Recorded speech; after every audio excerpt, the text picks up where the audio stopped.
How you doing there, my dear friends? So good to see you. Dan, live from beautiful, beautiful Oak Lawn, Illinois. Yes, I am alive, for the time being at least.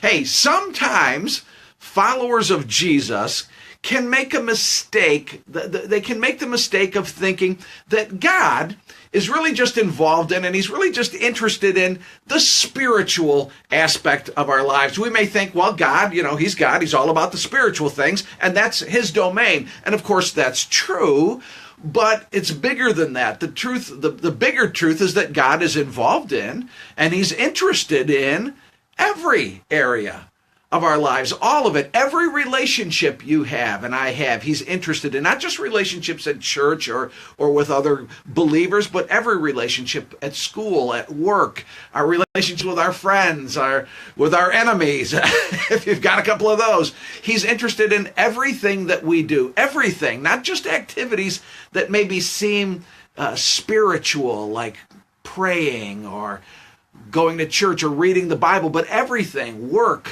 our leisure. He's interested when we're off running errands, when we're cooking dinner.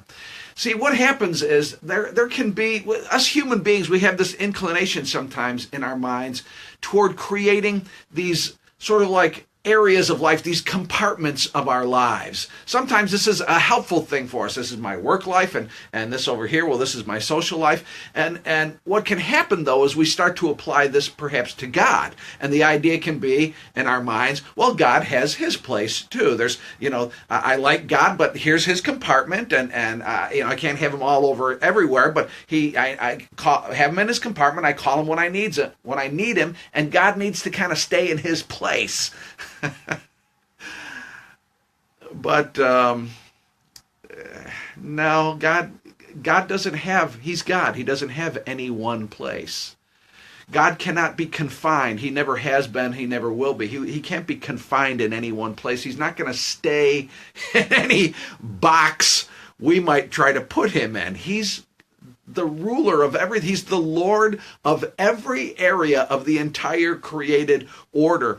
And see, we are designed, as human beings, are designed by our Creator. We didn't create ourselves. We're designed by our Creator in such a way that he is to be the Lord of every area of our lives. And by the way, that's not a bad thing. That's good. That's actually, since we're designed that way, that's actually how it works best. That's how it's supposed to work. Hey, do you have a compartment for God? I like him, but that's his area there. He needs to pretty much stay there. That's the God area of my life. The best thing that could happen, maybe it doesn't always feel this way, I know, but the best thing that could happen is for you and I to surrender everything in our lives, everything, every area of our lives to God.